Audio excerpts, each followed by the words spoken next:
Hello, it's February 9th. We have to talk about the Super Bowl today.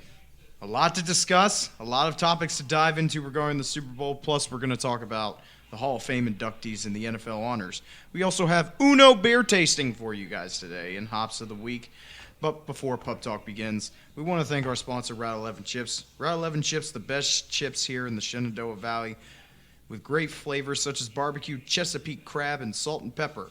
25 plus years of being in the business has led to some damn fine chips. So check out your local stores to grab your chip bag today. All right, I'm not doing any damn music today. I'm going to change it. I'm going to change it up a little bit here. Anyway, it's February 9th. That's 2 days after the Super Bowl. I saw a tweet that had the ending to Toy Story 3 saying, like, so long, partner, the football season being gone. As some bitches back, as this little coach just jumps up on the table. Right in there, rubbing his head. The hell's trying to get wrong some with you? stats. He's working on stats. He just knows when the show begins that he wants to be here. I think you're right. Anyway, hey. We had the trifecta, baby. All three of us picked the Tampa Bay Buccaneers and the Tampa Bay Buccaneers. We're smarter than the experts, baby. All those other fuckers picked KC. Hey, remember on CBS that Coach Cowher was the only I one? know. You know why that is, because he's a Him smart man. and Michael Irvin on NFL Network were the only two that picked. Man, that's crazy. Everybody else picked KC. I was like, how can you pick KC? Everyone picked high-scoring games, too. What are those fucking idiots? Yeah, even though I picked... Even though we did, too. I picked a high-scoring game as well. But anyway, this Super Bowl, I'll start off by saying this. In terms of greatness of a Super Bowl, I give it an I give it like a 5 or a 6 out of 10 in terms of we need like sound effects, CJ. Like, where's your sound effects board? In terms of like... I made one for him, but he doesn't use it anymore. In terms of like... I could get really hyped to this. No, it doesn't. In terms of like 49 Seahawks Patriots, it doesn't even compare to that. Like that Super Bowl made me go, oh my god. Or 51 Patriots Falcons. Like that one made me. Yeah, I watched a mind. replay of this. It was from the Edelman documentary. From what? About his because he was the MVP of the Super Bowl. Against the Rams. Against the Rams, he was the MVP. Edelman? Yeah. Well, he's talking about the comeback that they have against the Falcons, and it takes Tom Brady was the MVP of that Super Bowl. Yeah, I think you're right. I had it mixed up. That was not. Yeah. But if there was anybody else that could have been, it was Edelman, because Edelman was electric that night. Him or James White, one of the two. Yeah. But so I was watching that, and it was a little short segment from it, and he was just taking you through what he experienced during that time, and it's nothing short of amazing, and it all comes back to one person. It all comes back to one person. It comes back to Tom. It comes back to Brady and his leadership qualities. You know, for all the talking heads and their bullshit that they talk about with freaking... Do we spout bullshit? No way. I got a microphone. Oh. I'm an expert. I know what the hell I'm talking about. We talk about, is it Belichick or is it Brady? Well, you can't say it's one or the other. You just can't. But what Brady brings... What Brady brings to the team is his leadership and his confidence that you can't... There's never a situation too big for him. He texted them at 11 p.m. on Saturday night saying, we're winning the fucking Super Bowl tomorrow. We're going to win. They said he'd been doing it since he got there. Yeah. Just never give up. Never give up. Like they were 7-5. Vigna knows a 7-5 team that had to win every single fucking game to get to the dance. He knows what that's like. You have to win. Was that the Bears? No. 2005. You have no shot. They're trading for Carson Wentz, but that's another story. Yeah. Yeah, that's another story. Well, we'll say that's not for today, though. You can get mad when it actually happens. Yeah, because they better not trade for him. All right, because I'm going to get triggered, and that's not going to be good. Why? So will they trade Trubisky? They have to get rid of him. Because it comes back to him, They have to get rid of him. Always comes back to him to ever do it. You win 3 games on the road, and you win the Super Bowl. They were the first team to ever do it. Didn't the Giants do it? Yeah. We did it before them. They did okay, so that was 07. Then 07 season, 08 was a Super Bowl, right? That year What? the Giants did it? Yeah. Okay. But we were the first team to do it. Then the Packers did it after the Giants. So it in the 21st century, it's customary to just records don't fucking mean anything. Yeah, at this point, you find out those situations where guys just rally. They find a way to get things done. And Vignes said in the past that the hardest game to win is the championship game, not the Super Bowl, because that's going to be the opponent that knows you best. It's going to be the opponent that you're in the same conference as them, and they already know you. And it could be same division, theoretically, too. So. In the Super Bowl, it's conference versus conference. Well, you look at the last 3 games of what the Buccaneers had done when they beat New Orleans. They'd played New Orleans twice before. New Orleans freaking treated them like a redhead stepchild. Then you're no going, offense, Wentz. And then they go up to Green Bay and they beat Green Bay. And that was the second time they had played Green Bay that year, and they're facing a Rodgers that is red hot. Yeah, and probably at the time, the best team in the NFL was the Green Bay Packers at that point. Yeah, at least the NFC side of the ball, they're the best that was playing at that time. And then they go into the Super Bowl and they play the Chiefs, who at the beginning of that game they were winning 17-0, and you got 209 yards freaking passing from Tyreek Hill in the first quarter, and that. Okay, so the 27-24 was the final on that. Mm-hmm. And even that score, and CJ and I talked about this, even that score isn't as close as what that game was not that close. Right. And then to get into the Super Bowl and win it, because you have a knowledge of those teams, and you just stare down adversity and you win it.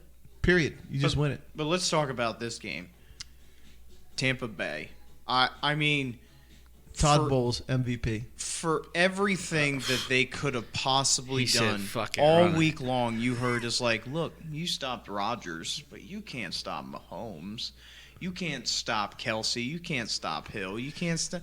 I know that, but in a very real reality, real situation is you can't stop them. They've proven over and over again you can't stop them. It doesn't matter. This is why the talking heads fucking suck, because it has been done.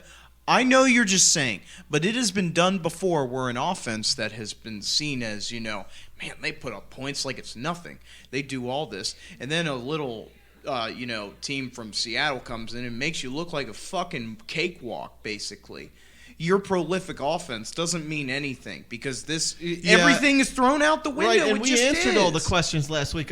We put it out there. We said from the very beginning, could the Buccaneers down 2 defensive players who ended up playing? But started one with a broken half shoulder, so one and a half shoulders. Shoulder surgery. Could they limit the effectiveness of Tyreek Hill? Could they eliminate him? And could you slow down Kelsey? And they did. And could you limit the big play capability of Mahomes? And they did those 3. They check all 3 boxes. But their game plan started from the very first play of what Buffalo never fucking did against them. You know what they did? They had 2 high safeties, and their defensive line, they said, go. That's all they did. Front 4. Let's look at Buffalo's D-line versus... But that's what I'm saying, though, is that's a little bit of a problem, then, if you're Buffalo, if you're going to try and win. That's why.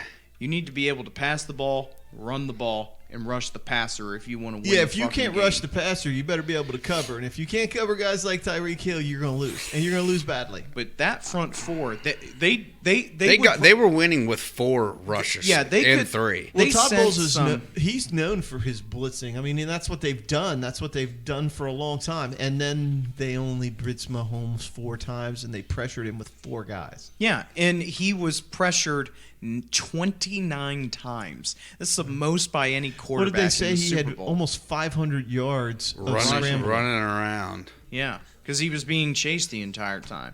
And I like how that was everything that they took from the game before when they played him last and said, look, he's getting the ball out quick.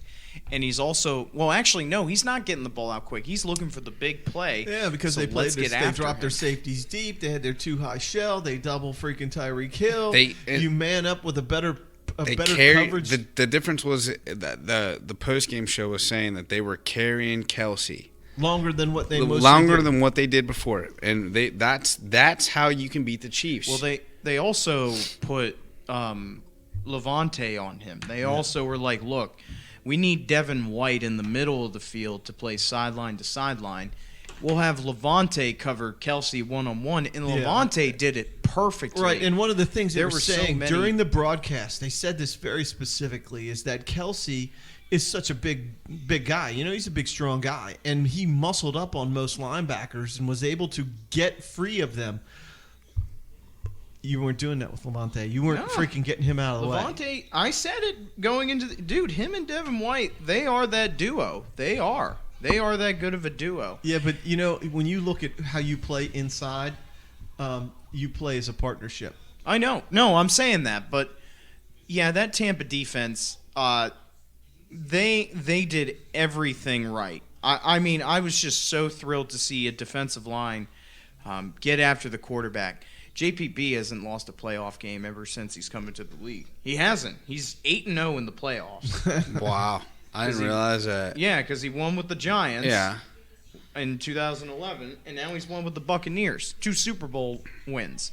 So, and then you have the sack king of last year, Shaq Barrett, on the other side, who's already a Super Bowl champion with the Broncos. You have veteran guys on that defensive front, and then you have Ndamukong Suh, who is just a bull. And you had Vita Vea. Yeah. And another guy Steve McClendon. I'm so happy to see him get a ring as well, because he was Casey Hampton's replacement. I know he was a good nose tackle for Tampa years. Bay is like Pittsburgh Steelers 2.0. Like it has a lot of guys. Byron Leftwich, Yeah. Randall L. Their speed coach. Antonio Brown, like Steve McClendon. Yeah, they have a lot of Steeler players. Bruce Arians. Yep. But they missing the most important guy. Hey, we gave Bruce his first 2. Fuck you. No, It was his first one. He only won one before. No, he had 2. He was in 2005. He was our wide receivers coach. Yeah, he only won one Super Bowl before that, because he wasn't there on the Mike Tomlin's years. Yes, he was. He was our OC, Vigna. Before he went to Arizona? I swear. He was our OC that year we won the Super Bowl. all right. Yeah, I remember that. He was our OC. Well, the thing I like about Levante, David, is you talk about, he's been in the league a while. Yeah. And he's played them all with Tampa. Yep. And he's been through some pretty damn lean seasons with them. Yeah. Bad seasons. And Absolutely. that just goes to show you they were 9-7 last year. They were 7-9. Or 7-9. I don't know why I was thinking backwards, but 7-9. Yeah. And essentially the same defense. You just needed that piece of the puzzle on your offensive Did side. you need of the Bruce ball. Arians? No, you needed a quarterback. They didn't really upgrade the defense per se. No, they had everyone. I mean, other than Tristan when. Wirfs at tackle started his freaking first year.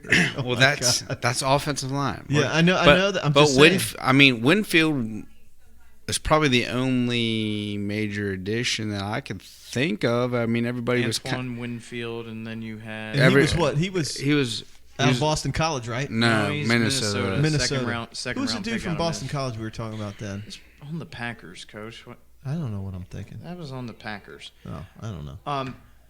Anyway, offensively though, We'll just for edit Tampa, that out of the show. Offensively for Tampa, though, I thought at the beginning, I'm like, you're getting too fucking cute right now, man. You're doing that all tackle, these splash that plays tackle. instead of just you are kicking their ass. Like the defense of the Kansas City Chiefs got exposed. They did because they hadn't played a veteran quarterback who's like, I know what's coming at me. I know exactly that you're going to send pressure, and you're going to run cover 0 every single time, so I have better receivers than you do. And guess who finally came to town? Guess who they finally were like, he's not going to throw it to him. Gronk twice. He found Gronk You've twice. been saying it all. You've been saying it all year he long. did. Was he going to? But they found him twice. And the thing about him too is he was just he's healthy. When you see him Gronk spike it, you have no choice but to go, he's back. That's Yes. great. And you feel bad for the ball because he freaking smashed that. Well, I like that.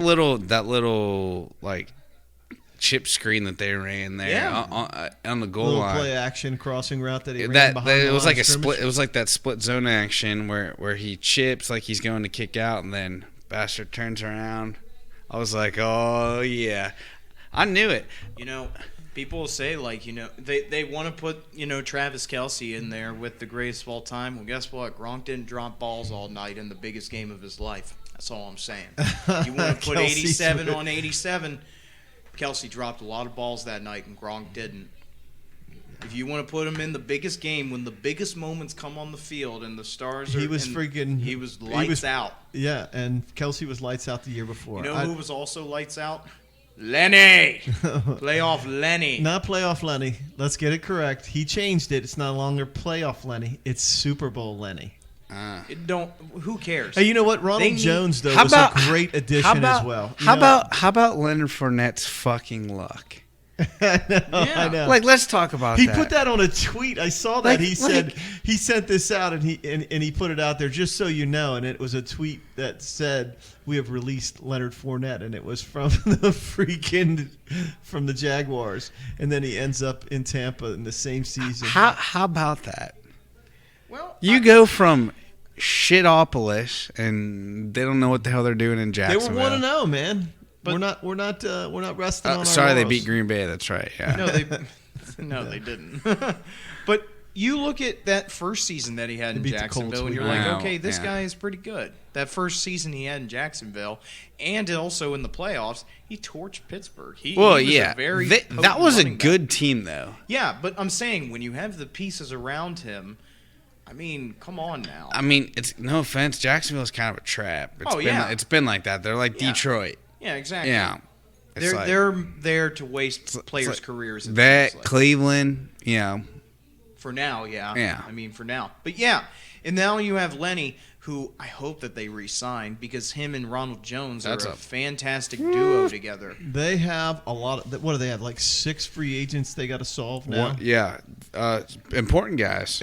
All of them. Every single one of them is huge. Every single one of them is huge. It starts with Gronk. Then it goes to Leonard Fournette. Gronk has 2 years. No, He's a free on, agent. he's on a 1-year deal. You got Gronk. He doesn't need the money. He literally will take anything. Well, look, Gronk, Leonard Fournette, Chris Godwin, Sue. Ndamukong Suh, Levante David, and there's a 6th guy. I can't remember what it is. But they got some serious questions to answer. And one of the things I saw today was Mike Evans said, "I'll take less money. Whatever you got to do to keep the team together, I'll take less money." Hey, sounds he familiar. got that taste in his mouth. Now he wants another. He wants crazy, another. He right? wants another You don't care one. about the money anymore because you're like, winning is just better. It's just better because you just taste it. Now, Lenny and Ronald Jones, that is a fantastic duo because you saw Lenny, he fell off in the regular season. You have Ronald Jones as your starter, and then Ronald Jones goes out with a calf injury early in the playoffs, so you put Lenny I mean, in. they look like the same back. Yeah, So their offense doesn't miss a beat no I matter. forgot who. the other one, Shaq Barrett. Oh, that's a man. big one. Shaq Barrett, Levante David, Gronkowski, Ndamukong Suh, Steve McClendon, Leonard Fournette, Antonio Brown, You don't need McClendon. You have fucking Vita Vea and Nunez. in Blaine Gabbert, LaShawn McCoy. I'm just looking through some of these Okay. guys. I mean, all I'm saying is that I'm sure they can find those big players, and if they know that like what they saw with no offseason this past year, that you're like, look what will happen with an offseason. Well, one Like, of the things you got too is you got the freaking franchise tag, and we'll sort it out later. We'll just franchise somebody like a freaking Chris Godwin to keep him, I don't wanna talk. sort. I don't want. Yeah, I'm just saying those are all important questions when you're talking about a team that's talking about wanting to run it back again and do it all over again because of what Tom Brady has brought. Well, if you don't do it right, you're going to be missing a whole lot of cats. You're going to miss a whole bunch of guys. Yeah. So you limit their potential, and I don't care if you got Tom Brady. You got to have dudes to win a Super Bowl. You have to have dudes. And that's what I was saying though about like, Coach. That's what I've been saying all year though. Is that like, look. That's why I think it's always been Brady because he saw the writing on the wall of what came last year when they were literally they were 8-0 at one point but they were awful. But they had Tom Brady, but they literally had no receivers. They had no weapons last year. And that was all because Belichick is like, I ain't fucking paying any money to these guys coming in here. And Brady's like, if you don't get any help, I'm gone. Because I cannot I think a win lot with of this. that too. And then of course Brady's 42 going on 43. His value's not there too either. Yeah. And Belichick Well, his value's not there, but now look at it. I'm just saying. it's still not there. And I guarantee you Brady will take less all right, next year Max too. Kellerman. I'm I don't just need saying, your shit right now. he's okay? not worth the money. If you're talking about paying him another $25 million or $30 million or whatever like that, Well, if you made it incentive laden and reduced his contract and made it incentives like he had this year, Well, I Holy completely disagree with that. He's not worth the money, but that's just me, I base guess. salary. There's more important pieces. Yeah. Okay. That's right? fair. That's why I'm saying incentives, Okay. right? For Kansas City, Or give him though. give him the Bobby Bonds freaking deferred so that he gets paychecks until he's 63. Okay. Let's talk about Kansas City. I have friggin' officiating bullshit plays on this list. We'll talk about that later. But who cares? But for Kansas City, your defense got completely exposed. Your run defense, Chris Jones, my boy Stinny holding his ass down. He ain't going nowhere, okay? Stinny from JMU. He got one good play on him, and he didn't even make the play. He didn't even make the play. He did a swim technique. He stood up and swam him, and then still didn't make the play because Lenny ran right by him. playoff 'cause Lenny he was ran right fast. by him. How about Ali Mopart, right? Yeah. That's another D3 offensive lineman protecting Tom Brady. And he had the kick out block that secured Lenny for the touchdown. Yeah. Dude, that was a thing of beauty, that play. And then Leonard Fournette accelerating into the secondary. That's why he's that good, though, and you need Yeah. a guy like Leonard Fournette. Oh yeah, I'm Yeah. not saying. Hey, you know as well as I do. You got opportunity and health because finally he's healthy. Yeah. You can make those plays. But anyway, for Kansas City, your defense, rushing wise, was awful. Passing wise, you had a lot of boneheaded mistakes, especially with defensive holdings. Defensive holding, and how do you line up all sides and give them a first down On a special Yeah. team. on a special teams play, line up in the neutral zone? And then I It's don't like know they how to weren't tell- prepared. I don't know how to tell you this, but like Antonio Brown put your ass on skates in the end zone, making you. I'll tell you what, he ran that whip route, and I was like, oh my god, That wasn't even. Apparently, that wasn't even the intended route. But Tom was like, "Yeah, I'll fucking throw it there. It was open." It's like, no, I'm serious. That wasn't the Well, it even doesn't intended matter. route. But But he trusted Antonio he, Brown. He got to do licensed to Kelsey right there. Find the Yeah, bubble. just Make him find the look bubble. silly. That's all you had to do. Yeah. They didn't look prepared. No, their linebackers Defensively. Their linebackers were nowhere on the field. They were open in those cover zeros so easily. I It was just think they were ridiculous. just too cocky from. Yeah. From From the One of the whole thi- season. Right. From One the of the whole things I really noticed is that Tampa only pressed the field vertically a handful of times. Yeah. Most of the time, they pushed the ball underneath the coverage, and then that was successful because Kansas City's probably expecting a deep ball to Godwin or to Evans, and you don't have to do that. Now you have guys underneath, and you got Gronkowski, and the screen Oh, my pass, God. the screen pass early on, the Y screen that they ran to Brait, just to offset you, and then freaking come back and put your shoulder square to the line of scrimmage and run the ball downhill. No, That was just a thing. The one play that stood out in my mind about how he understood KC was that he saw the blitz coming and he saw that Tyron was going to come up for the receiver, and then And he they had the ran other it- safety come up for Gronk, and he was like, well, Gronk's going to be open right away, so he freaking Right, zipped he it ran right the away. they ran wide duck. And Yeah. For 40 yards, he Yeah. ran that. And Tyron's like putting his arms up. It's like, dude, what am I do you think? supposed He's to a do? fucking newbie? Like, he saw that coming from a mile away. Right. Okay, offensively, oh my God. Let's say this. Sure, there were some great passes that should have been caught. I think that the one where he dove ahead and tried to throw it sidearm and it was almost caught, that was unbelievable. The fucker thing went like 30 yards, and he was Yeah. like On a horizontal. rope. He was like horizontal, like damn Superman. On Yeah. a rope he threw that. And that was awesome. But I saw deer in the headlights. I absolutely saw it in his eyes. Well, when you're on your 7th O lineman in front of you, I would see a deer in the headlights. Okay, but when I'm you're saying- staring down and Ndamukong Suh sitting in your lap because they can't block him. But if you're supposed to be the GOAT, the best quarterback on the planet, Tom Brady's not even that good without a good offensive line. Yeah. No quarterback is you good. lost the game to the GOAT. You did. No quarterback is good without an offensive line. Just ask the Bears. Because their offensive line, and the Eagles, like their offensive line. So like they got regular starters that are that bad, but Trubisky's can't do anything that either one of those guys can do. So no, but I Or just Foles. keep. I don't know. I just hate the excuses, though. I know he did, but he started out 1 for 9. He had an awful first half, but they still want to say that those plays should have been I just don't understand. When they were running the ball, they were getting clips, yards at clips, and I don't understand why they got away from it. And he also was trying to force a lot of balls to Kelsey. He's like, he's not fucking open. I don't know what you're trying to do here. But he's that guy that coach says is like, he runs his own routes. Like, why not try and force it? Yeah, I'm going to put it in there. And then the reason why, and it's just my 2 cents, and because, like I've always said, I got a microphone, I'm always right, is because that's what they do. He breaks contain. He gets into the open field. He couldn't look break how many him. yards. What do you have? 47 yards of rushing. He was their leading rusher in the first half. Easy. It was easy for him when he broke free of the line of scrimmage. It was easy for him, and he just trotted out of bounds.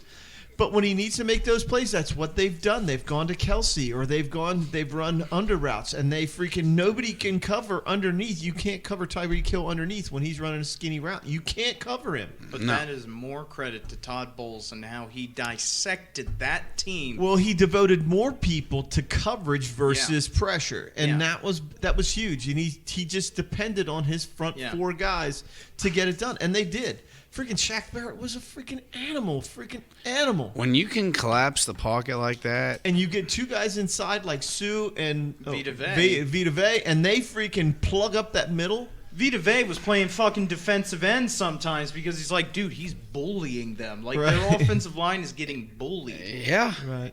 And I don't know. I think that I don't know that they confused Mahomes. I don't know that they did that. I think they got him frustrated because he wasn't completing. Right. Yes. And they got him a little off balance because he was frustrated. Okay, then Vigna's not an idiot. Then everybody else is just a fucking idiot and goes like, I mean, they got Mahomes. It's like, they don't need the offensive line. No, they fucking need an offensive line. Then why did everybody pick Kansas City then? If you didn't expect that. Know. If you did not expect it, like, how's your offensive line? He's yelling at me. He's I'm triggered. his father. He's triggered. And then also the whole Mahomes, he's playing hurt thing. It's like, I don't give a shit. You wanted to play. I'm not going to give you, 3 weeks ago, you had your neck wrung and you were freaking shook like a drunken sailor in a bar. And now you have turf toe. It's like, I'm not giving you any sympathy. You want to play? Play. Right. That's not my fucking problem. It's the same thing. Yeah, I don't want to hear the injury excuse. I don't. Did it have a limit on what he could do? I don't see. In the second half, because he was getting his ass kicked. Shit. Yeah, he was getting some of the barraged. stuff that he was doing on basically 1 foot was insane.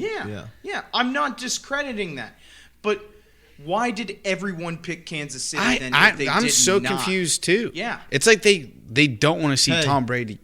Not everybody. No, these 3 microphones didn't. Geniuses right here. Yeah, exactly. And the only one, Vigna got close with 31, but none of us I didn't picked 9. Yeah, I didn't expect 0 touchdowns from Kansas City. Right.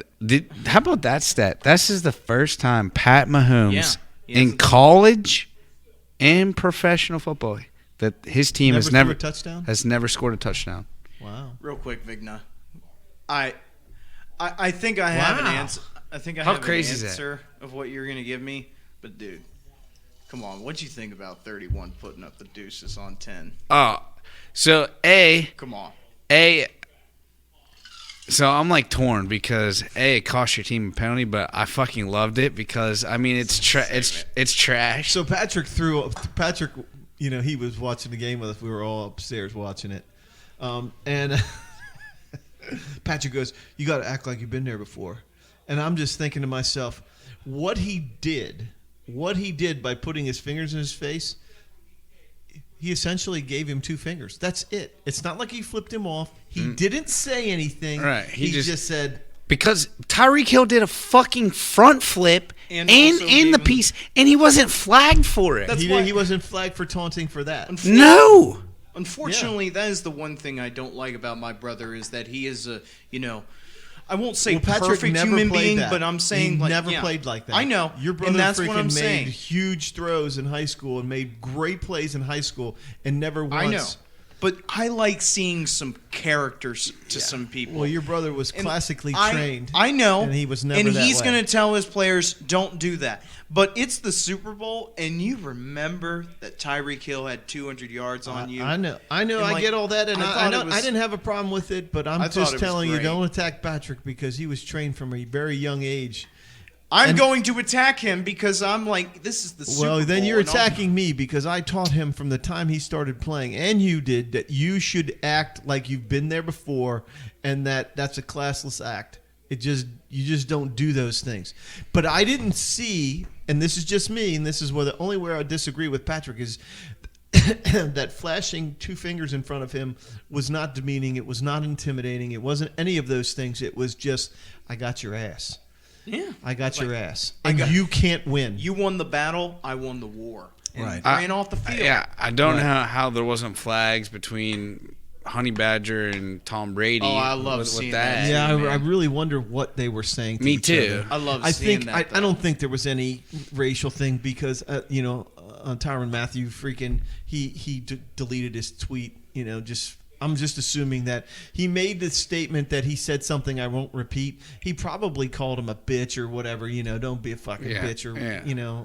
He probably said something so demeaning to him. Oh no, that's gonna hurt I know his that. feelings, man. I know that, but It's in the heat of trash the moment, talk. you have 2 guys that probably have the ultimate respect for each other. But then when the game is in they that do, situation, and he texted him after the game I and know, said, "I'm that's- sorry." I know. I'm not just saying that. What I'm saying is that this situation was blown out more by the media than I between know. 2 guys who were getting after each other. If you people honestly care that much about it's just like We you live have in a that world hatred. today, and we don't talk politics and Okay, all that but if- shit. But you know what? We live in a world today where if you say the wrong thing and you're not PC, then your ass gets put on freaking Okay, Front Street. but if you have a problem with Tom Brady saying that stuff and you just have like an overall hatred for him, grow the fuck up.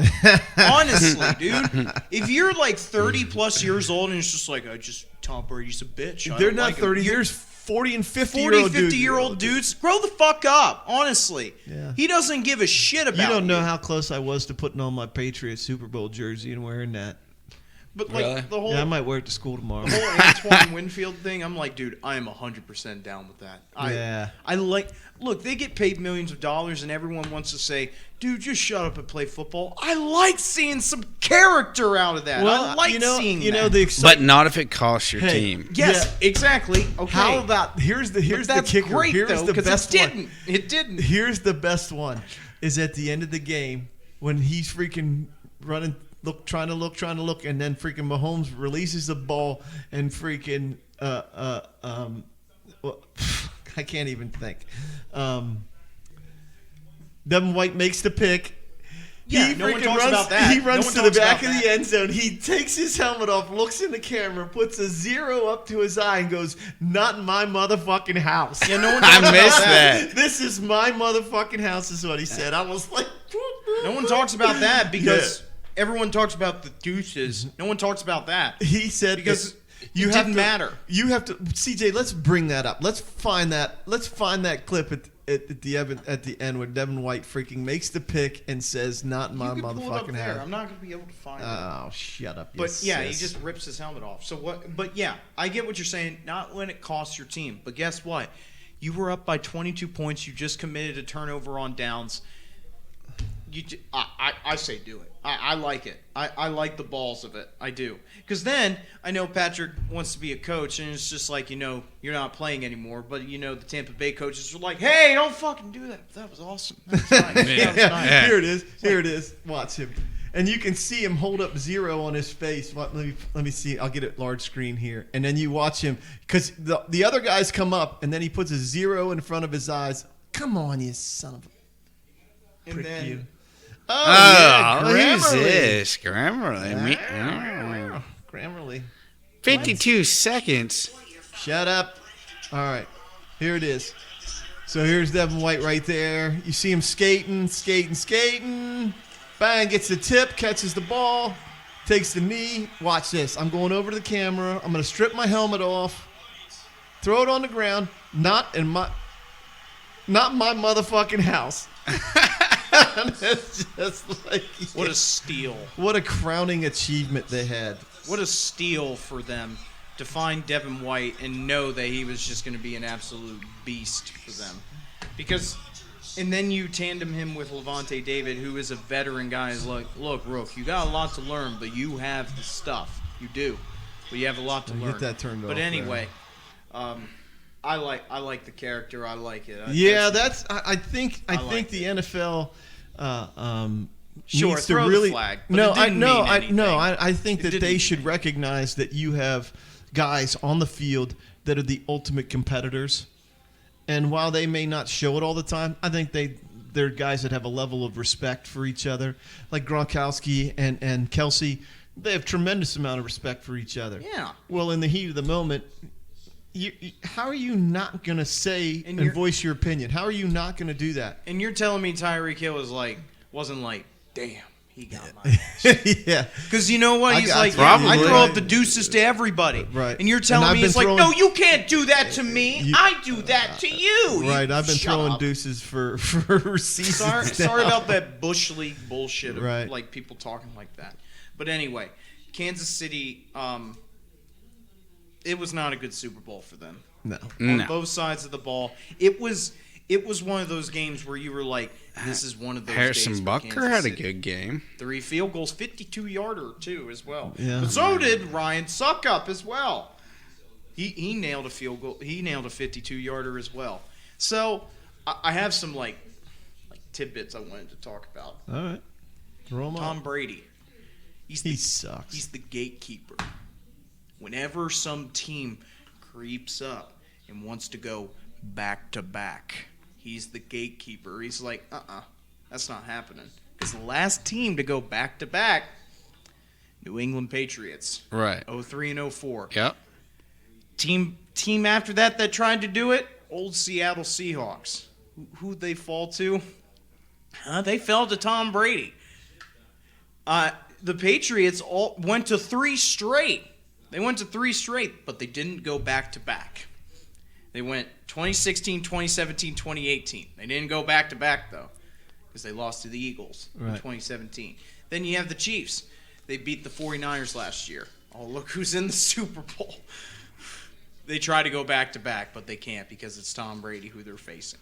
It's an eerie like tidbit that you're like, So- he's the gatekeeper. All right. So he's got one more year. He says he's coming back. He goes back to back and just freaking says, I'm fucking done. He very well might. He might, dude. Get what? Or is he what- trying to fill up 2 hands? Or you think? or you think he might That's do nice. like if we go 18-0 and I finally get my redemption for that and he wins it stop. again? They're He not gonna he have he that. just wants to That's have. the one demerit the one scratch on his resume. He's was got- that game. He just wants to have 2 heavy hands. Maybe He needs 3 more. That Honestly. means he's got to play till he's 46. He said he wants to play till he's 50. No. Yeah. No way. Dude, he'll be out there on a hover round. All right, fellas. Next one. Greatest show on turf. You think back to that team, the Rams. Like it was something that we had never seen up until that. And then point, they were quite good. And you think in that season, the Rams played the Patriots, and the Rams got the best of them in the regular season. But when it got to the Super Bowl, guess who got the best of them? Tom Brady and the Patriots. You think to this year, Mahomes is like he's the next greatest thing. Like he is the next. He just got $500 million contract right here and now. Yeah. And this offense, You think doesn't. he's still worth that money? Yeah, I hope he's so. led his team to the brink of 3 Super Bowls Yeah. in his 3 starting years. Yeah. What is he? 26-3 as a starter? Something like that. 26-4 as a starter. Yeah, because he only lost 1 game this year. Something crazy. 2 games. Only he lost one. 2 games. 1 last year. No, 2 last year. I don't know. I'll look it up later. But then And then this one, and then the Chiefs. Like I said, Mahomes just got $500 million. This offense, they can't be stopped. They're on a different level. Their rhythm is just unbeatable. You're right. And guess what? They lose to Tom Brady in the Super Bowl. It's like that's just eerie, man. That's just eerie that happens. And then here's another one. 30 other teams. Only 2 teams ever went after Tom Brady in the offseason. Only 2 teams actually pursued I remember him. the Chargers going after him, and who else? The Tampa Bay Buccaneers. Okay. They were the only 2 teams that pursued him. 30 other teams, including the Chicago Bears, thought that they had a better quarterback solution Damn right. than Tom Damn Brady. right. Just think that's honestly ridiculous. But would Tom go to Chicago? That's the thing. I don't know. I mean, he's been in cold weather. I know, but I think it was just the perfect storm. Yeah, and for he saw Tampa. the writing He's on the wall. 37-8 as a starter. In the last 2 seasons, he's 25-4. Another eerie fact about it is that when Mahomes plays Brady, he gets the best of him in the regular season, but when it matters, Yeah. it's not good. You remember that AFC Championship game back in 2018? That was a hell I mean, of that's a his game. only 2 playoff losses. Or to Tom Brady. When he's in the playoffs, yeah, or when he faces him. But yeah, 30 other teams thought that they had a better solution at quarterback than Tom Brady. That's just scary to me. Well, when you have a lot of money tied up in quarterbacks, Yeah. Yeah. there's really not a lot of option there. And also, wasting a draft pick on that guy. I don't know. That might be. I also put I don't know if we'll ever see this again in the NFL. Like, just think about whatever. You mean like Tom Brady's stuff? Yeah, just No, it's like Jordan. No one's ever going to go 6-0 in the NBA Finals. Yeah. And No way. And everyone, like I said, is like, well, that's Mahomes, and it's like, well, he's gonna have to win fucking 8 Super Bowls now to beat him. That means he's going to have to at least. He's already lost 1. He's already been to 2. He's lost 1. Yeah, I don't see it ever. Yeah, it's honestly. It's going to be very, very, very hard. Obviously, records are meant to be broken, but it's going to be very hard. It's great to know that I grew up watching this though, because Coach has grown up watching Jordan. He grew up watching one of those. I don't give a shit about LeBron. I grew up watching Tom Brady. And Yeah. even though whenever I started watching football, he was there. I'm like, yeah, he's kind of good. And then I started watching him more and more. I'm like, yeah, he's turning into that. And for everyone to on Twitter say well, I guess he cemented his legacy now. I'm like, bitch, he cemented it after the 5th one. That Atlanta game cemented it 100%. You're just ignorant and didn't want to give it to him. What this means for Tampa. We already touched on it a little bit, but what Tom has done for this team has literally got them ring chasing instead of money chasing. Yeah. You're literally in I a think with what you situation- have with what Evans has said already, I think that's huge. Yeah. That says a lot. That says a lot. And a lot of guys did that when they were in New England, Yeah. including Tom Brady, who said, I'll take less to make sure that our team stays together. And that's huge, if you ask me. That's huge.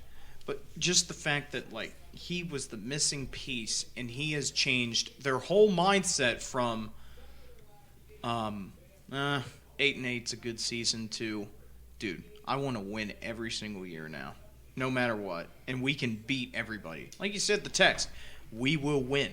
Yeah. So Just having that in your head. I think one of the also to take away one of the things I really liked about the game as a tidbit is after the game that Mahomes, because I'm not sure Brady would have done it. I'm not sure Brady would have done it if they'd have lost. But Mahomes went right to him and told him, "You're a legend." That was a conversation that they had. You're a legend. And he called him a stud. And Brady called him a stud. You're a stud, bro. Let's keep in touch. And he said going all the way back to the last time the Patriots were in the NFC Championship game, that when the Chiefs beat them last year, He said that they would form a relationship and stay in touch, and that's all they've done. Wait, what? Yeah, at the end of when Brady was with the Patriots and they lost to the Chiefs, they said that they were going to keep in touch and form a relationship, and so Brady and Mahomes have kept in touch since that That's point. awesome. They didn't lose to the Chiefs Yeah, last year yeah. in the regular season. No, they lost in the playoffs to the Chiefs. No, they didn't. Who did they lose to then?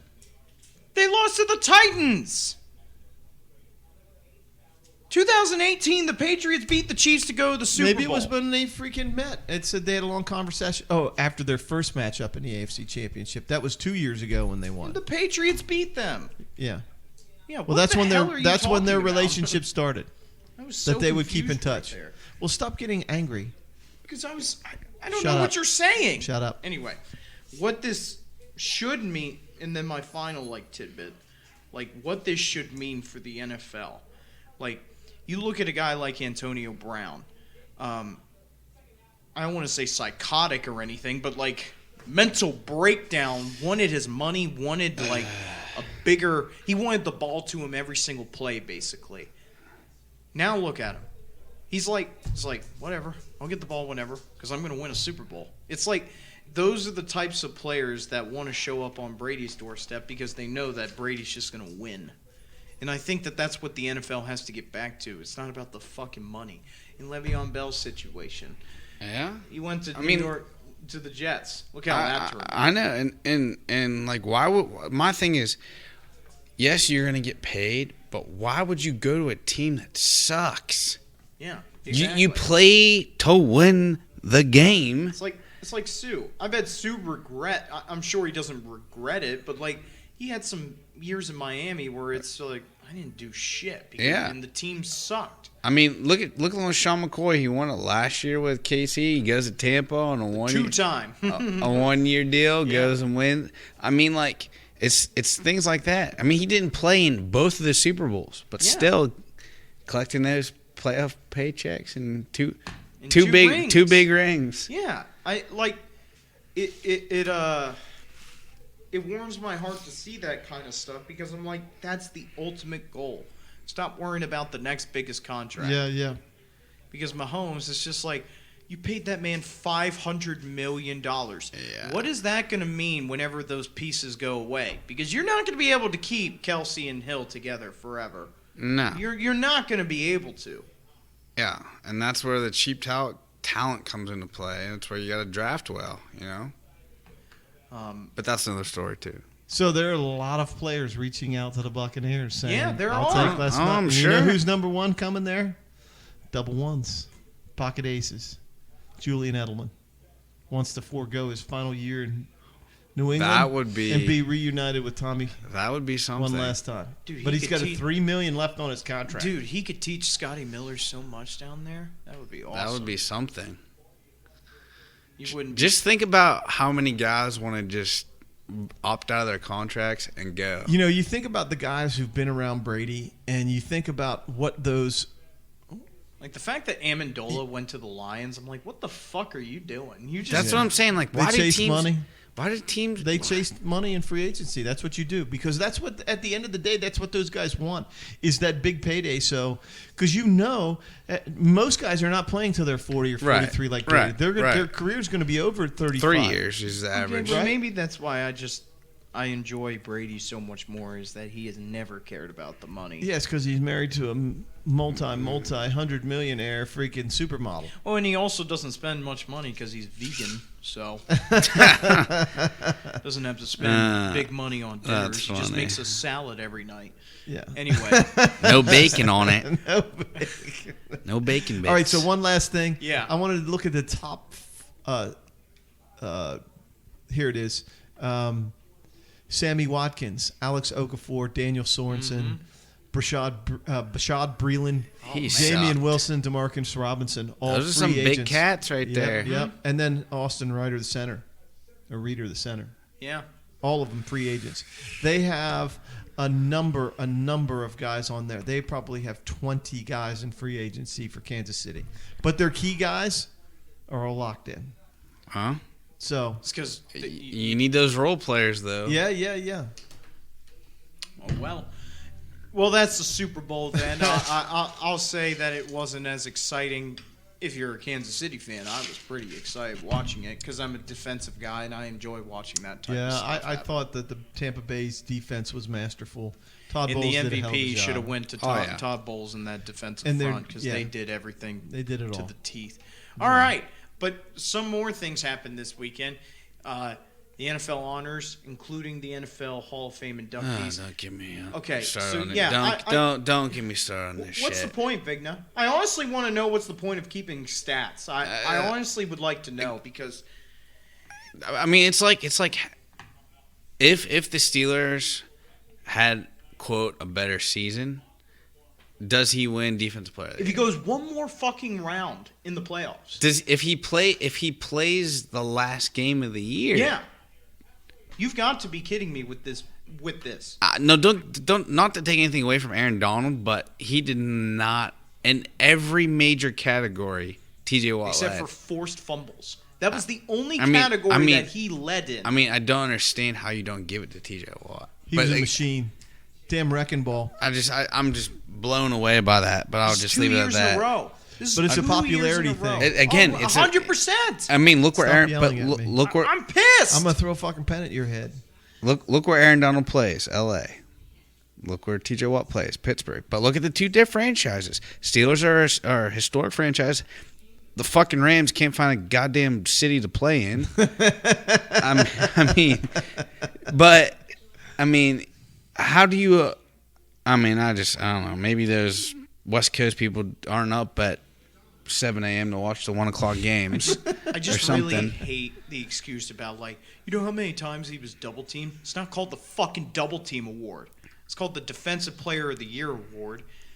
And the most value, and I'm sorry, if I had Jalen fucking Ramsey on my defense, I would get a little bit more pressure too because my receivers would be covered up as well. But no, I don't have that. Whoa. We got Stevie Nelson. We got Mike Hill. But I'm saying, whoa. but I'm saying, you Fucking look- Joe Hayden, baby. He's You want a locked beer? down. I like, and I love those guys. They are a good defensive backcourt with Minka as well. But you're still telling me that he has led in every single I know. category. I'm agreeing with you. You're the ones getting hostile. I'm And then agreeing with you. It just irritates me, man. I know. And unfortunately, it's a popularity contest, like you said. I will say, though, that I did agree with almost. And then you win the Deacon Jones Award. That's the thing. I just go, what the fuck? TJ Watt wins the Deacon Jones Award, but it's because he led the league in sacks. I know, That's why. I know. But hey, at It's least not like Deacon Jones played by himself. He played as a part of the fearsome foursome. at least So, At least the Steelers wide receiver unit won the Best best celebration of the year. It was a good celebration, though. was it? I will agree with almost every other award, though, because Justin Herbert, 100%. Oh, hands down, yes. Hands down, Offensive Rookie of the Year. Defensive Rookie of the Year. Chase Young, by far, yes. far. I mean, on the fucking Washington football team. Yeah, he's good. And he mean- turned that defensive line into a stack house. I do want to know who's the prick that didn't unanimously vote Alex Smith comeback player of the year. Somebody from Pittsburgh, Probably. It's probably CJ. Probably. See, Kinda if CJ, heartwarming, if though, C, man. I know. It's heartwarming to see at least that, like, look, you're not forgotten at least because you did have complete elbow reconstruction surgery. But I do agree that Alex Smith should have won it because you're an inspiration. I mean, yeah, he almost died. Yeah, so. you almost died, and everything that you went through to get back to playing, that's an inspiration. Walter Payton Man of the Year Award, Russell Wilson, great pick. Yeah, I don't think you can argue.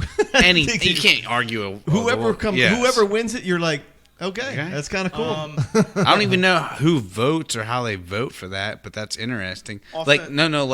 Once they get all 32 nominees, like how does the voting happen? Does Walter Payton's family choose it? Like Maybe. I think That they might give be it to him. I think they present it to him. Don't no. they? I'm saying No, like how they they choose the Oh, winner gotcha. It's between like all down to 30 three finalists. Yeah, and like how do they get to the three finalists, and how, from that what do they do? Yeah. I'm just curious. I'm curious. Offensive Player of the Year, you have to give it to the King. There's only been so many players who have done 2,000 yards rushing in the NFL. I 100% agree with that. And then, of course, The MVP is Aaron Rodgers. He played out of his mind. Yeah, he had a career Except year. when he needed it.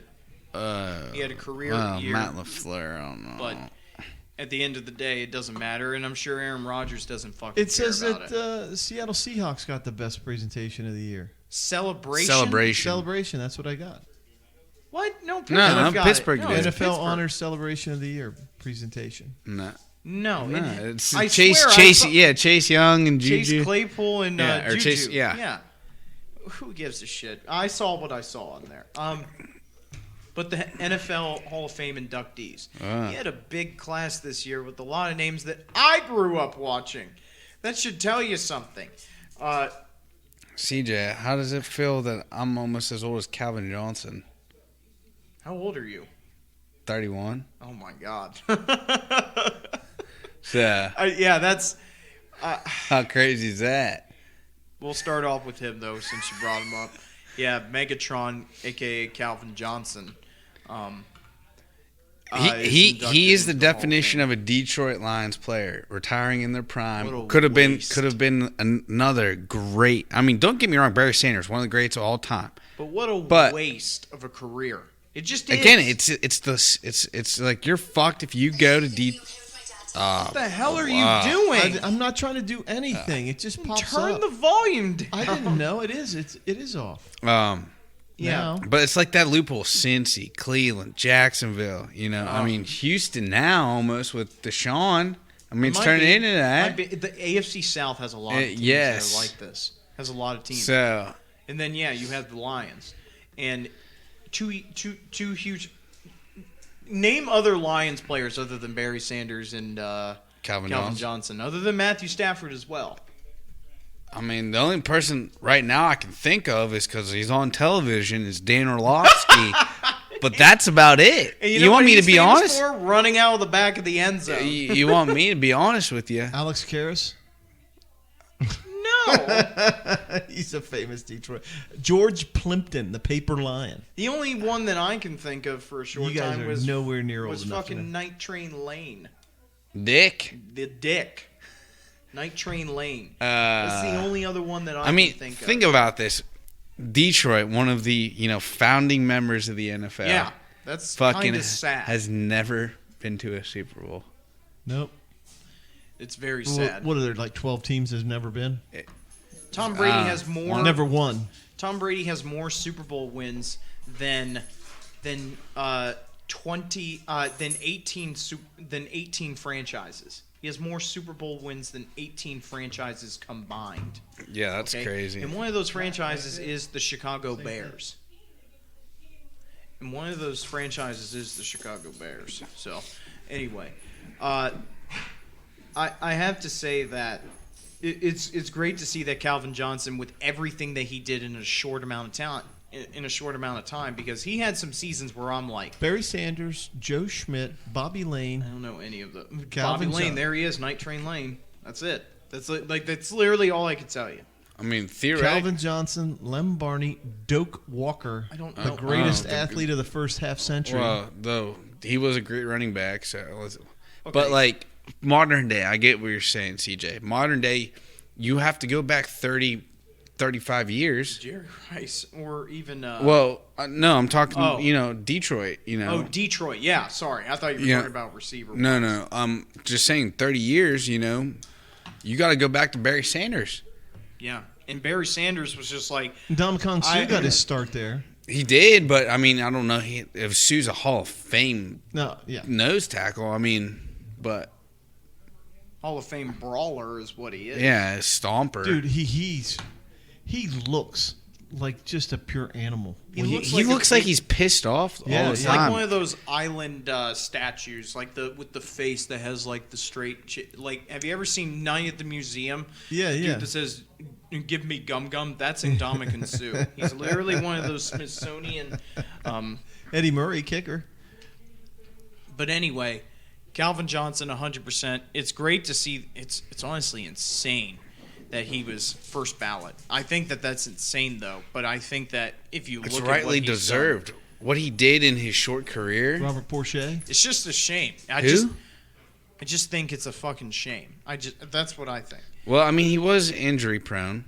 So it did cut short his last couple of years. But regardless, he was still on his path to being one of the top 3, if not best receivers of all time. Yeah. On Detroit Lions. The Detroit Lions. Not to disrespect Chris anyone. Spielman.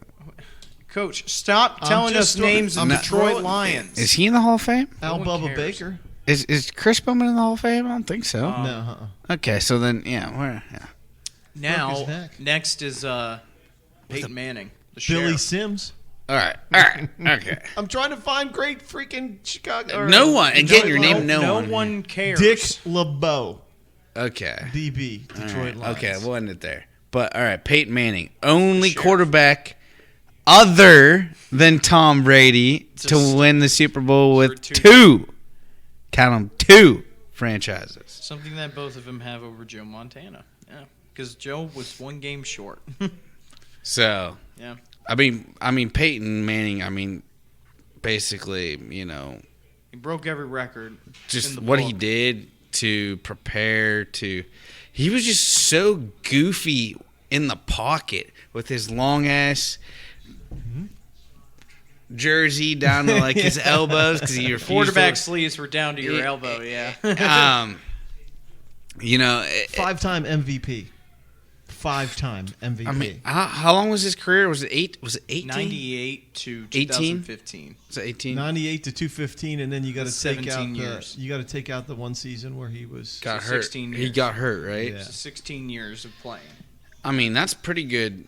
Always a top 3 quarterback in the league. Every 5 years, Then what? of course 2013 was his 55 touchdown season. Like he set every single record in. I mean, the think season. about who he's played with. 14-time Pro Bowler.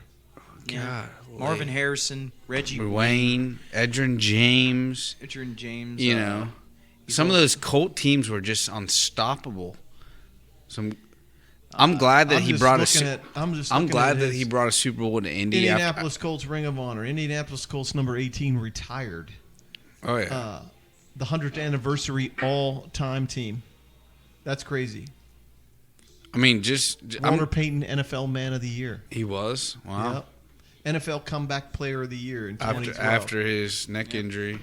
Two-time NFL Offensive Player of the Year, Super Bowl MVP, 2-time Super Bowl winner. 2-time, yeah, with Dude, Broncos. he going all the way back to colleges. Most passing yards in a season, Super Bowl MVP 5,477. with the Broncos. No, with the Colts. Yeah, Von Miller was the MVP of that Broncos one. Yeah, see, I can't keep everybody straight. 539 career touchdowns. 539 career touchdowns. Over 16 years. 71,940 career yards passing. 71,000. That's And a lot of miles. A career NFL passer rating of 96.5 for a career. Well, I mean, he could check you and audible you out of a play fairly quickly. Yeah, I mean he could. I mean, granted, he's one of the top 5 best quarterbacks of all time. Let's 100%. He's not the GOAT. He's not the GOAT. He's one of the top 5. Brady has 79,000 yards passing. He's on the Mount Rushmore of quarterbacks, but he's not. Yeah. He's the sheriff. That's what he is. And he'll be called that. You can call that's his nickname, the sheriff. I'm just glad he went to UT. Yeah. All right, next one. Charles Woodson. Oh my God, one of the best all-around secondary players ever. Yep. Your favorite stat of his is what there, Coach? 65 career interceptions. 65. That's called highway robbery right there. 65 career interceptions. 11 for touchdowns. Yeah. 11 touchdowns. Well, didn't he return a couple of balls too? Probably he was kick return, punt return. Yeah. He did it all. Yeah. And he played on both sides of the ball in college. Defensive Player of the Year in 2009. 9-time Pro Bowl. And no one cares NFL about that. Defensive Player of the Year. NFL Defensive Rookie of the Year. Mm-hmm. 2-time NFL interceptions leader. NFL 2000s To play 18 all-decade team. What do you say? It was 18, right? 18 years. 18 years. Wait, 6. 17. I think it was 17. Still, regardless, Yeah. to play 17 years in a defensive backfield. 13 defensive touchdowns. 13 defensive touchdowns. What the fuck? That's So 2 fumble recoveries then, right? 20 sacks, 33 He had forced 20 fumbles, sacks 33 coming out of the nickel 33 spot. forced fumbles. Wow. next one. John Lynch. 1,100 career tackles he- from the safety position. Hold on. 1,100 He had 1,100 tackles. in his career. Okay. Yeah, he's John Lynch, another one. a bad man. He was a bad man for the Buccaneers for John a Lynch had over long 1,000 individual tackles. He was that Buccaneers team. Warwick Dunn, 2002. you Warwick know, Dunn, Derek Brooks, Dexter Jackson, Sapp. Warren Sapp. You know that It- defense was What you saw this Nine-time Tampa Pro defense Bowler. do, John Lynch. what you saw this defense do to Kansas City was nothing what that Tampa defense Where'd he did to go to Richmond. college? I'm just curious. I haven't looked that up yet. I forgot. But- Who? John Lynch. Played Was for he the was he Stanford? Buccaneers. Did he go to I wanna say Stanford? that. I want to say that. Also played for Denver for a little bit. John Lynch. Tampa John Bay, Lynch, he was Denver, in did? and New Broncos England. for a little bit, yeah. And New England. And he was on the practice squad only, and then called Retired. it quits. Yeah. But John Lynch, one of the Number 47 from the safety spot. You don't see that very often. and also I think he got into the Hall of Fame with what he's done for San Francisco and turning that franchise back from what we won't get into it here. No politics on this show. From what it was for a little bit of time, and now he's turned it into, A without the respectable- injuries, a respectable and Super Bowl contender above all Yeah. things, because they were last Yeah. year. So that's a huge thing. Another one, Alan Faneca. Finally, the wait is over It for took a one of long the time. best offensive guards of the 2000s. Yep. It's if you Yes, get high enough, Stanford. John That's Lynch what I was thought. if you Stanford. get high enough praise from Ray Lewis on how you on being an He used to offensive whoop his lineman. ass. Yeah. Alan Faneca would whoop Ray Lewis's ass. Alan Faneca was a bad dude. Yeah. The amount of weight that man has lost, I know there. It's insane, but yeah.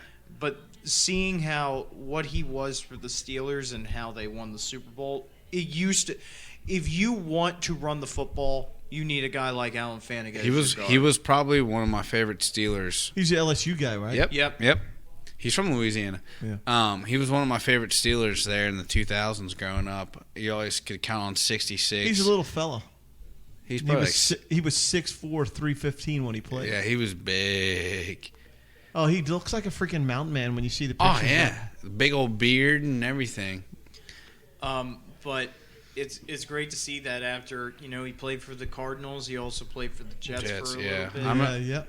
But he could never get back there because 6-time first team Pro Bowl, 2-time second team, 9-time Pro Bowler, All-decade The team. Pittsburgh Steelers all-time team, the NFL 2000s all-decade team. Yep. I'm telling you, he was one of the best guards in 2000. And he played 206 games. That's a lot. He started 201 of them. Yeah. That's a shitload of football for a guy that big. another one. He said he was diagnosed with epilepsy when he was a teenager. What the hell? How Yeah. did he play football? I don't know. How the hell did he play guard of all things? He knocked the hell out of it by bashing into people. Probably. Cured himself. Another one, Bill Nunn, a longtime Pittsburgh Steelers scout. Basically, we'll put it into perspective like this. Found some of the best players in NFL history. Found players like Mean Joe Green. Found players like Jack Lambert. Found players like Mel Blount that led the Steel Curtain defense back in the day. And even all the way up until what the Steelers are now when he retired in 2000, when he died in 2014 was a scout and a part of the personnel offense, is a 6-time Super Bowl champion with the Pittsburgh Steelers. Yeah. Has got into the Hall of Fame. So, wow. Posthumously, which is a shame, Yeah. but it's a shame you had to wait that long to recognize somebody that talented. Another 2 more. We have Tom Flores. Tom Flores, Fine. yep. Finally. 3-time Super Bowl freaking head coach The champion. 3 Raiders. times. Got a little Hispanic heritage there, Coach. Yeah. Coming into the hall. He threw 93 touchdowns as a quarterback, I'll have you know. and then Drew Pearson is the last inductee for the class of 2020. The Cowgirls are excited about that. He gave the longest. He had 105 coaching wins. That's it, 105. Who, Bill Nunn? No, Tom not Bill Nunn. Flores. Tom Flores, Yeah, sorry. but won three freaking Super Bowls. Wow. And then Drew Pearson, Dallas Cowboys. Well, that's going to be it for football this season now. He scored 40. It's over. in his career. Football season is done.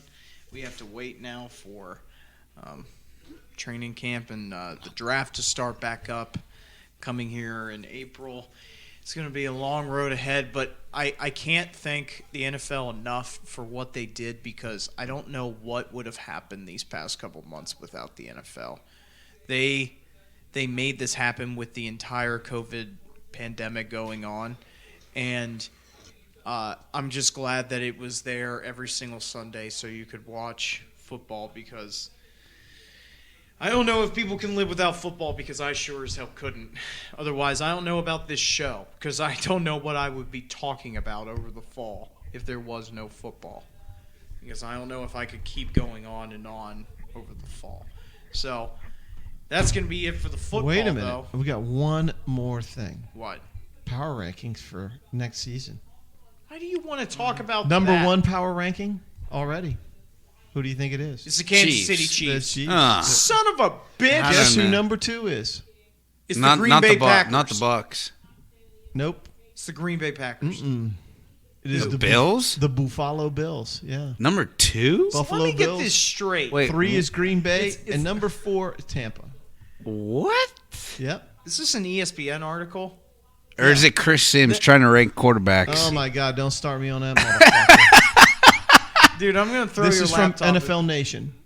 NFL Nation. Oh, they don't know anything. Why are you telling me this? I'm just saying. going They to don't get know mad. anything. Just telling you. They don't know I'm anything. just going to get mad They right just now. see All your right. dogs like I this. just thought I'd throw that out there because All right, well, go I- get the fucking beer because we have to taste a beer right now. that's such a shame. No, I'm just saying we have to taste a beer. Are you going to put on the sex music? No, it's only for one beer. I'm not going to put on music for one beer. It'll be a okay. quick and easy beer. Oh, So should we drink a whole beer then? Drink a whole what? Drink a whole one? Just bring a bottle over here. yeah. If it, Port City, it's another Port City, our personal favorite brewery here in Virginia. So, but We got an opener on there. yeah, there's it's over one. here. There's one right here. It's over here. Okay. I got it. Okay. Come on, short arms. Well, he doesn't have a shoulder right now. So. That's good. This one's good. I just had the bottle under my other arm. All right, here we go. Downright Pilsner from the legend of Arlington, Virginia. Oh, shit, I'm not drunk. Uh-oh. Drop the mic. Abusing that. No, I'm not. Is downright, it's a Bohemian style Pilsner, so a little Germany taste to it. It was started in 2011 at Port City. It's 4.8% alcohol by volume. It has a golden color. And I'm telling you what, Port City makes a great beer in Alexandria. And if you don't check out Port City, well, fuck you. Because it's just awesome. Couldn't think of anything. And I clever had there, my huh? Chicago Bears 1980 world champions. 1980. 1985. I was looking at the glass and trying to look down. Chicago Bears, Monsters of the Midway. And if we get freaking Carson Wentz, I'm going to take away all my sports memorabilia having to do with the freaking Chicago Bears. I don't want him. That is nothing more than Trubisky waiting to happen. I guess fair enough. Look how light that is and Yeah, clear. Yeah, it is a golden look to it. What kind of a smell we got here? Smells like beer. It smells like grape medicine, sir. Ooh, got a little sharper taste on the top there. That's the Pilsner in it, probably. It's not bad. Yeah. All right. Number one rule says, is there an aftertaste? No. No. Number two rule is, if I'm at a party and this is in the cooler. Am I smashing these man. things? Am I smashing This these? is a little disappointing, honestly. Why? Because like I have loved every single Port It's City. not that bad. I mean, it's a light beer though. CJ. Yeah, Look it's how a light, light it is. beer, but the thing is that the number 2 rule, I'm not doing it. I can't put down. There's a little bit of hops, I feel like, to it. I don't know. It's probably the Pilsner. It's probably the Bohemian style that brings that little sharpness at it. It's a full body beer, you know. It's light Right. in color, but it's not a light beer per se, like a Bud Light or anything like that. It is a Doesn't Pilsner. really say. I don't know. Crisp, clean, floral. I'm probably tasting the flowers. That's Probably why. the That's floral why I taste might not coming like out. it. But hey, could you, if you're at a freaking party and it ain't your party, and downright Pilsner's being served, are you gonna freaking not drink them? I'll drink it, but if it's, I wouldn't do a like with Now, the, if with they the have a- Utica. if might they have take a a Utica, nightcap. Now, if they have a Utica Club, I'm putting about 6 or because 7 look what of them that back. says on the top. It says Pilsner Lager beer. Then it must If be they the got a hops. freaking cooler full of Utica Club and downright Pilsner, what are you doing? Utica Club, Okay, unfortunately. it's not a bad beer. Don't get me No, wrong. it's not not. a bad It's beer, not. but It's it's just- it has not hit home runs like freaking Narragansett and Utica Club, the two outliers that we just found that are just pure freaking delicious, Pure gold, like the can like is. the can it's in. You're just never gonna let that beer go. It's just so It's damn great. good. Now that I found it, I'll probably get it on a regular basis. I do taste the hoppiness. It, I'll it's just a little hoppy. I'll give it just a little 7 hoppy. out of 10 for It's a me. little hoppy at the beginning, but it doesn't finish bad, and that's to me is one of the best parts of a beer is that it not finished harshly, that you got an aftertaste. But Port City has made so many wonderful beers that. Yeah, I just So this doesn't rank high in the market of Port City, but it's still better beer than some of the ones we've ever tasted on this show. Way better. Now Moosehead was a light beer. Oh, yeah. It was an extra light beer. You know what Oh, I mean? yeah? Yeah. So. But I was looking for that today, and I realized I didn't have my wallet with me because I was going to go get a 6-pack of freaking Moosehead just so we could have some on the show, just to celebrate Moosehead again. Because I have not had that in probably, dare I say, 30 years. Oh. Yeah, and you're only 31, and I was drinking beer back then. Yeah, 'Cause sorry I about was- this. Sorry about I was that. still in high school. That's great. No, I was a lot longer than that. Wait a minute, 30 years, going back 30 years. How far? What? 1990. Oh yeah, I was long out of high school then. Yeah, I was 23 years old at that time. Yes. So I was in trouble at that time. I'd been involved with the police department, and I'd been in a couple of situations I'd rather not discuss on this show. But yeah, 1989, 1990 was not a good time for the coach. I guarantee you. It was a great time because I came out the womb. CJ's. All right. And I was there when CJ came out of the womb, so he's I on. don't fucking remember anything. No, you don't. You don't remember. I don't remember. And shit. all I do is remember, because Kathy and I always talk about it. When CJ was born, we just kind of looked at each other and go, "Now what do we do?" You know, because we were just We freaking have to change his diaper. yeah. And one of the greatest stories in the history of CJ's young life is when he was, I don't know, how old were you? About 5 or 6 years old, probably 5 or 6. Are you really gonna bring this? Yeah, up because right it's worth it. Yeah, this is one of my hops. Is CJ? Are you serious? This is one of your hops? No, I'm just teasing. It just popped into Oh my head. god! No. I was gonna say, is this So like the anniversary I of it forget- or something? We went to Walmart and we were going in the store, and he started coming in, and he's like, "Daddy, I gotta go." And I'm like, "Okay, come on, buddy, let's go." And I took him in the bathroom, and he's like, he's in there doing his thing, and I just waited on him. I'm standing outside the door, and he goes. You can hear him really struggling in there. And then out of nowhere, he goes, "I'm done." And I go, "Okay." So I go in the stall, and I'm telling you what, if I had a camera at that time, No, they didn't have cell phones at that. Right. A camera phone anyway. He would have won an award. He would have won an award. So proud of his poop. I'm telling you what, it was a baby's arm turd, perfectly tapered on both ends, and how that giant turd came out of that little boy, I will never understand. But to this day, that was one of the crowning achievements of CJ. He was talented as In a the little boy. Walmart bathroom of all places, CJ. All That's right, epic. shut up. We didn't even get 20 feet into the store before he's like, I gotta go. Let's But move at on. least he, you know. Yeah, it's potty whatever. trained. Let's move on to hops of the week. I'm sorry, but How many do you have today, Coach? I have I two. only have one. I have two. One is really really short, and the other one is whatever I make of it. Just a couple minutes, probably. All right, well, go ahead. All right. Do so you my have? Oh, sorry. Do you have one or no? Hopefully it doesn't get taken, but yeah. Okay. hopefully I didn't steal this, but we lost a coaching legend. Did No. I take it? No. No. Did I take yours? No. No. Marty But Marty Schottenheimer finally succumbed to Alzheimer's disease. The 7th winningest coach in the NFL. 200 wins as a coach. You see what the Washington Post fucking did to him? Yeah, they did You him gotta be dirty. kidding They me, did him man. dirty with that headline, but What did they say?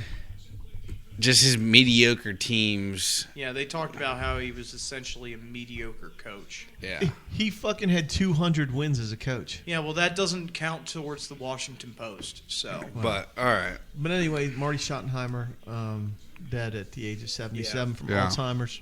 Tragic. At least his son is carrying on and doing a hell of a job in the NFL. Yep. yeah, with And- Seattle, Yeah, absolutely. and shit. And he's coached some of the greatest. Bill I mean, Cowher, Junior Seau, Phillip Rivers, for the LT. short time, Derek Thomas. For the short time that Derek Thomas. He was linebackers coach, yeah. Mhm. When he broke in, he was linebackers coach.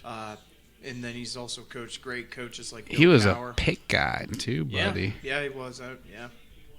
So if they're That's not where- going to that's do their where due great- diligence and they're not going to recognize the sacrifice and the greatness of a coach, then that's why I don't read the Washington Post. They can lick Yeah. nuts. Fuck them. Hey, and that rhymed. Jinx, you owe me a beer. All right, so my next thing is this, and then I'll just kind of drag this out a little bit. And I was watching the other day. There were a friend of mine from school we were talking about stuff, and he asked me, had I ever seen this movie called VFW? And it came out in like 2015, 2016 or something like that. And it's like this indie action horror flick.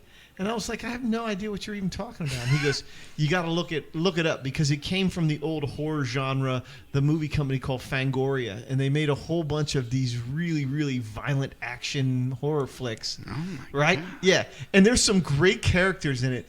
Like, when you see the movie, you start recognizing because Stephen Lang, you know who Stephen Lang is? If I saw a face, maybe. Yeah, you would if you saw what was the movie with the freaking Avatar? He was the bad guy who was going after the animals and blowing up the tree. Yeah, and I all know that's who you're Stephen talking Lang, and he also played a Stonewall Jackson in the Civil War flick. But anyway, Stephen Lang also played. He played George Pickett in Gettysburg. Pickett's Charge. Anyway, so what are you doing, Vigna? Jesus Christ! Nothing. And he's not here, and he's the one in the sandals. But anyway, what happened? Just fell over. Okay, well, don't do that anymore. But anyway, so here's what it is. They're in this city, and this city is becoming polluted with drugs. And they have this drug that has this long name, and it's called hype. And the people that are doing this drug they're hypers. So they're always after this really, really, really potent drug. Right. And this drug kingpin has this.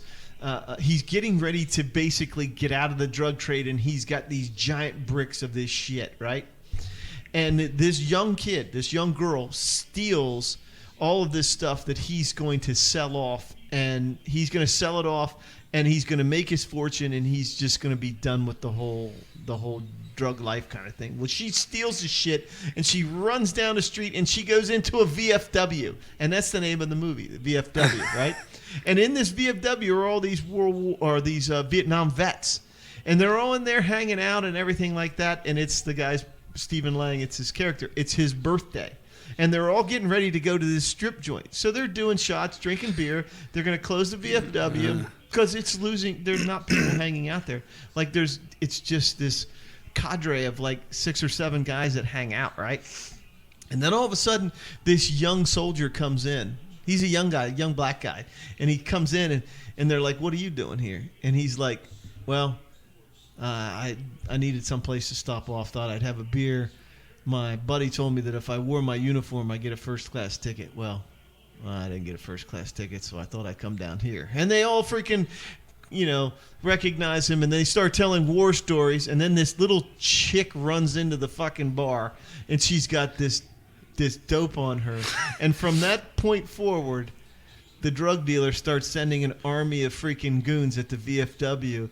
And the guys in the freaking VFW are all Vietnam vets. Well, they defend the VFW like it's their freaking Alamo, and they straight fuck up all of the bad guys. It is complete awesomeness. The only downside I will say about this movie, because it's a cool story, they're defending their honor and everything like that, is all of these main characters that you've seen before, that you've seen in movies and everything like that. Yeah. They all, well, I won't give it away because I don't want, but. I don't know. They all have a key point in the movie, and you're hoping that they all stay together and that they become successful. Obviously, that can't happen. But, right. Yeah. But you talk about nonstop action. Once the first 15 or 20 minutes of the movie start taking place, you're like, come on, shit's going to happen. And all of a sudden, this giant dude comes through the fucking door swinging an axe. And then from there, it's just like complete mayhem, and they defend the VFW. Wow. And that's the name of the movie, VFW. And it's like one of those indie horror genre flicks. You got to check it out. I guarantee you get on freaking Amazon Prime, you can check it out for $3, $2.99. I think you will absolutely, thoroughly enjoy this kind of movie because it's freaking over the top gory too, which is kind of cool in my book. So when you think of Dawn of the Dead and Night of the Living Dead, well, the same kind of genre from Fangoria, created all those things, and they kicked this movie out. And then all of a sudden, I got turned on to 2 other flicks. One of them's called The Green Room, and I can't even begin to explain to you what The Green Room is about, other than to say a punk rock band goes into a Nazi skinhead bar and they start to perform and they witness a murder, and from there is nothing but pure mayhem, blood and guts and death for the entire movie that exists. Jesus. Yeah.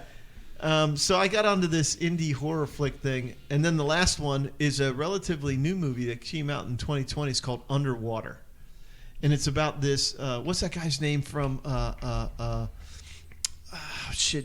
guy from Office Party. The Christmas Party, the Office Party. I don't remember. TJ Smith, TJ whatever.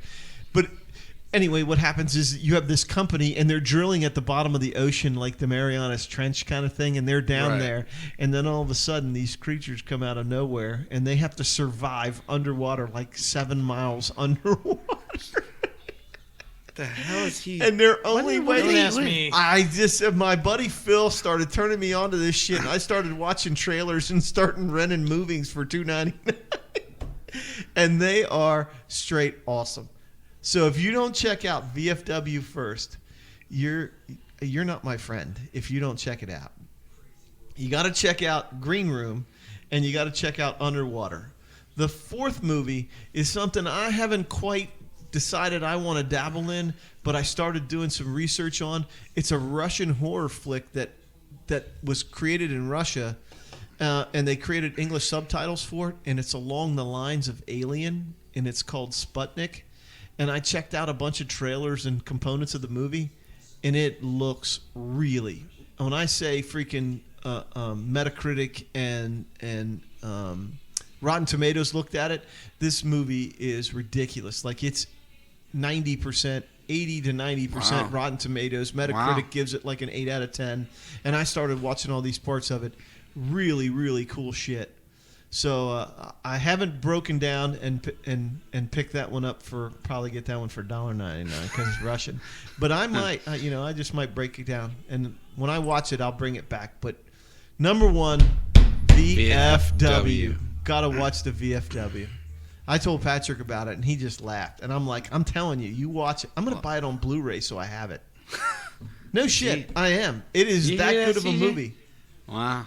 You can get it on Blu-ray for about $9. Wow.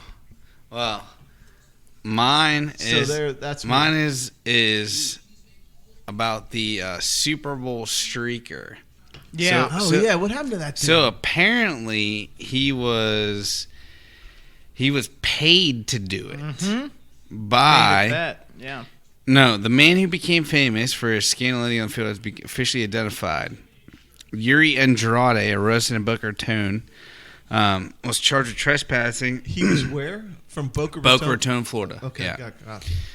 got So apparently, let me find it here. The call from Kevin Harlan is hilarious. So why did he run on the field? The incident was hilarious, weird, and unexpected. But it was publicity stunt to advertise an adult website. Yep. Andrade was planted there by social media personality Vitaly Zadrovsky, of course, the fucking Russians, who has pulled this prank before. Zadrovsky runs the website Vitaly Uncensored, which has written on the front of Andrade's pink women's onesie swimsuit, to be exact. Oh, I saw that. Vitality I Uncensored. couldn't quite tell what he Yeah, was so doing. here it is right here. I saw that point where he And started going out, and then when he let me starts tell to you- run away from the security guard, he pulls his pants down, and it's like Yeah. he's got this onesie thong Yes. up his So, ass. did you listen to Kevin Harlan's call Yeah. on the radio? I He did that before. lost it. It was so hilarious. He did that If you haven't before. listened to it, find it on Twitter. Look up Kevin Harlan's call on the Super Bowl streaker. But I thought that was absolutely So when hilarious. Kevin Harlan did that, do you think they were like, just go with it? Yeah. Because he's done that before. There was Okay. a game between the Rams and 49ers where he was like, he's bare-chested, banging his chest, touchdown! And he's screaming. Kevin Harlan was like, he's at the 40. He's at the I 30. saw that. He escapes security. He's at the 20. Yeah. He's at the 10. He gets to the 5. He's tackled at the 1. I love Jim Nance and Tony Romo, but dude, Kevin Harlan's voice is unmatched in my opinion. Yeah, It he's just is. really good. He's He really is. good. Yes. You know who else I like is that freaking Buccaneers announcer. I'm Tom Yeah. Brady. Yeah, he's got that- Brady and the Buccaneers got a touchdown. You know, he's got that. He's got that raspiness in yeah, his voice. but yeah. nobody. Him and Kansas City's radio announcers No. are the same. No one has the voice of it's pure gold. It is. It's poetry when It's Chris you hear it. Collinsworth, I knew No, it. it's not. Here's a guy. Randall Cunningham comes up under center. Oh, he's He Merle. takes a step. He fires over the middle to quick scores a Merle. touchdown. It's called touchdown Eagles. Merle Reese is just pure enjoyment. We don't even we've got to a point where when we were watching Eagles games, we put on the broadcast on XM satellite, and Yeah. we listened to Merle Reese's broadcast of the game because we didn't want to hear whoever was doing Right. the game. Yeah. Now we've gotten to a point where we don't even fucking watch Eagles games because they have Carson Wentz. Right. We don't even And fucking if watch Who he ends might be- shut up. Yeah, Shut who your might- face. who might Shut be. your face. If he ends up there, golly, he better not. Matt Nagy, baby. Coach keeps coming up to comfort you. Yeah. Don't step on the keyboard if you step on the keyboard. Come here, coach. No. All right. Well, My Hops is a movie, actually. Uh-oh. And have you ever seen Zombieland, Viggs? Yes. Yeah. Double tap. Well, this is like a variation of it. It's called Love and Monsters. I'm telling you right now, like it's like a Zombieland-esque movie. It's a post-apocalyptic world where these big giant monsters run wild on this earth, and there are humans. The humans are alive, but there was radioactivity that sparked the monsters to come about, and they're just insects. But the insects have become mutated with I don't know, the radiation from, I think it's an asteroid that was blown up in space, and the radiation came onto Earth, and now the humans are basically the prey. They're basically being hunted by these monsters, and it's hilarious because it has the same like rules as what you would get in like Zombieland, and it's about like this guy who wants to go find this girl who he's really in love with, and so he sets out from I don't know, like a vault. I'll say it's a vault. Goes outside, and he's basically in the real world trying to make his way over to another vault where his girlfriend's at. And he's going through, and you see all these different monsters. Like there's this giant ass crab that tries to kill him.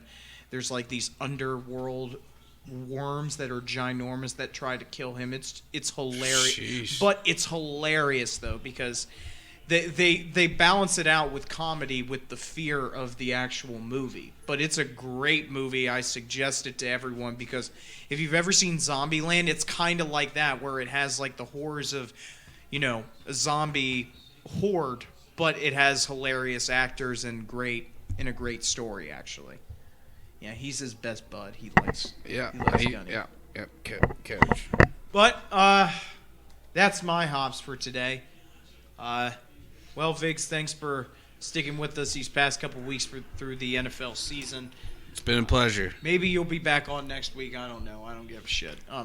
So anyway, but thank you guys for the NFL season. As I said, hopefully we will be back next week. But if it's not next week, we'll probably have to come up with some more stuff. Get ready for the draft coming up here soon in April. That's coming up in April. The Masters will be on before the Masters is on every single month. Right. Telling you that it's in April.